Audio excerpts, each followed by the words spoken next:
Well, hello everyone. Hope you're having a good day today. Today we are on to advanced music theory video number 4, and we're going to talk about key changing, but we're going to go through it as pivot chords. We're going to pivot on a specific chord to a new key. This is a very similar idea as going from, say, C major to G major. When you do that, you're using the G as kind of a pivot point to go to a new major key. So it's that same idea, only your pivot chord now, because we're in the advanced stuff, means that you can pivot to any key that chord belongs to. So in that example I just gave, going from C to G, we don't necessarily have to go to G major. Now, you could go to G Lydian or G Mixolydian, because both of those modes, keys, start with a major chord. So every time you hit a major chord now, keep in mind that you can go to either another major key, a Lydian, or a Mixolydian off of that major chord.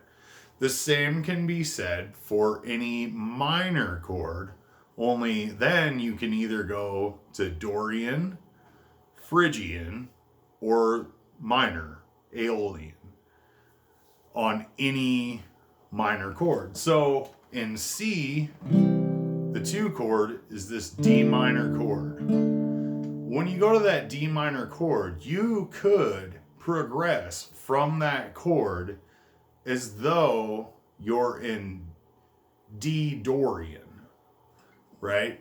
Because D Dorian would start with a D minor chord, but D Phrygian would also start with a D minor chord. So anytime you hit a minor chord, you now have the ability to go down this new road into a new mode, or you can even extend it out a little farther.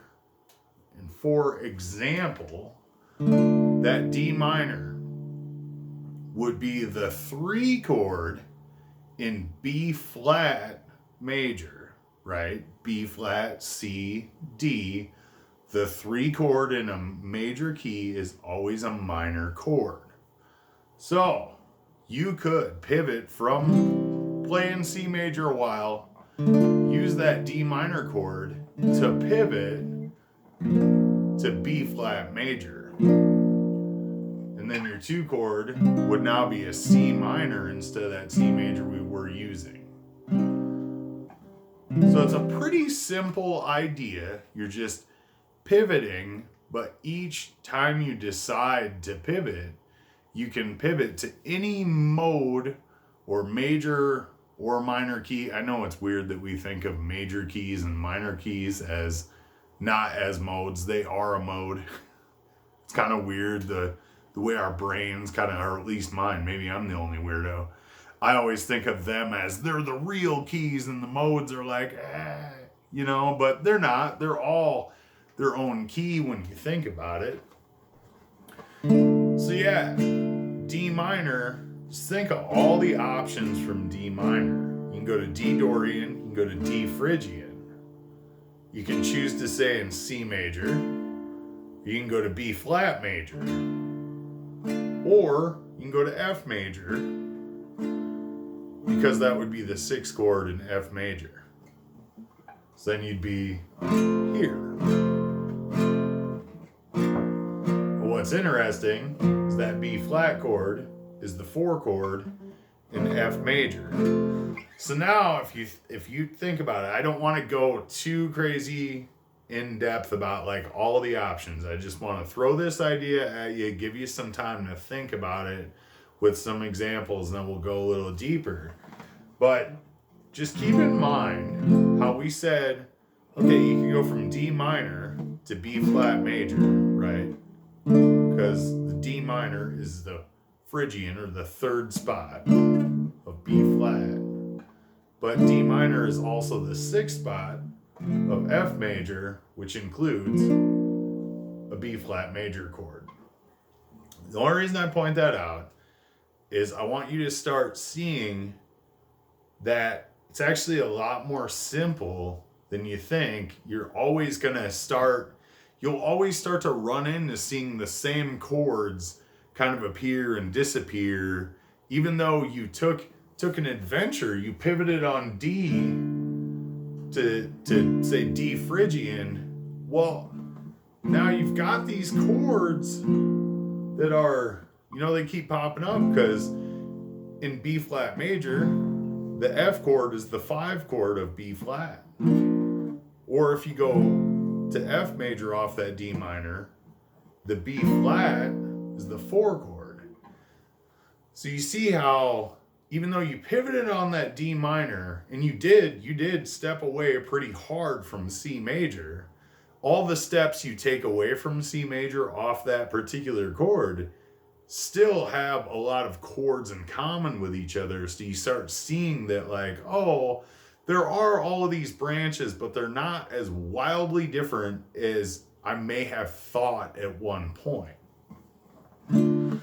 So anyhow, guys, I want to keep this a little shorter. I just want to introduce the idea, get it in your head that, like, okay, we're hanging out in C, and then, you know what? We're going to use that D minor to pivot into B flat.